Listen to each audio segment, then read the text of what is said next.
All right, going to cover multiplying and factoring a monomial by binomial, trinomial, review of the distributive property we just talked about, but also using a method we call the box method for this.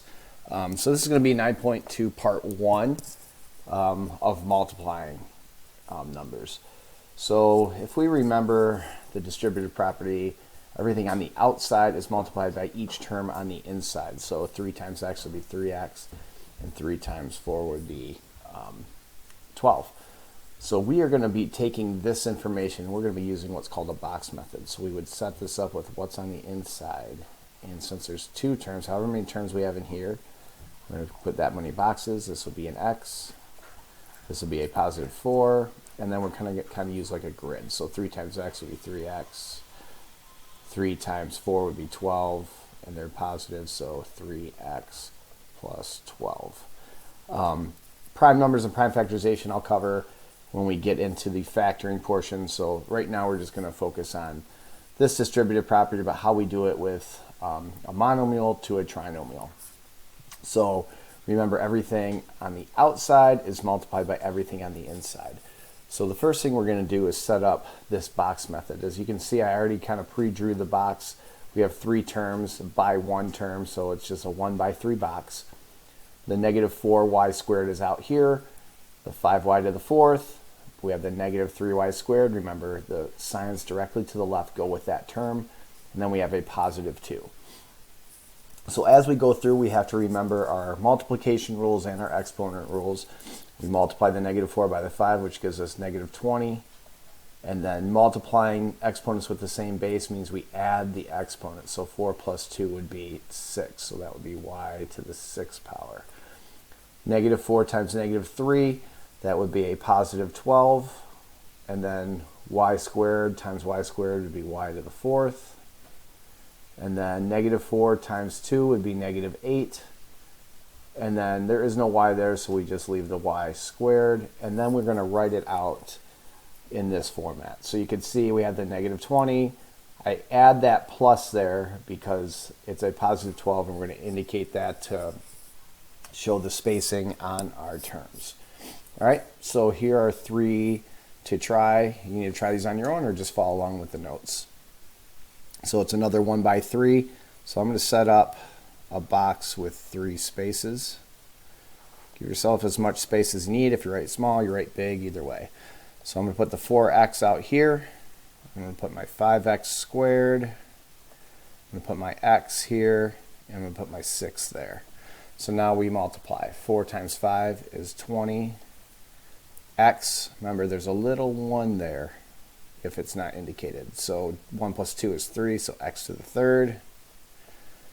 4x times, and again there's a 1 there as well, so 4 times 1 is 4. And x squared, because 1 plus 1 is 2. And then we're going to do 24x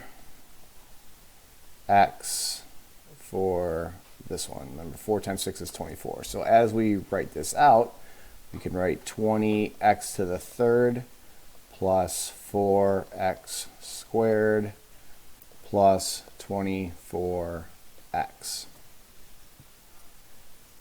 Okay, so the next problem we have, I'm going to change colors here. Again, it's a 1 by 3, so I'm going to make my box with 3 spaces. So negative 7h out front, 3h to the 3rd, negative 8h would go in the middle one, and a negative 1 here. Remember, these signs go with that term. There's no sign there, so we assume it's positive. So we have a 7, negative 7 times 3, which would be negative 21. H, and then we add h1, h3 would be h to the 4th. So negative 7 times negative 8. Again, use your calculators. Make sure you're typing in the negatives correctly. That is going to be a positive 56. Then we have our h1, and the h1 would be h squared. Get rid of that.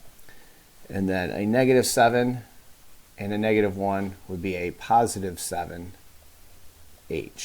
So as we rewrite this out, so we have a negative 21h to the 4th plus 56 h squared plus 7h.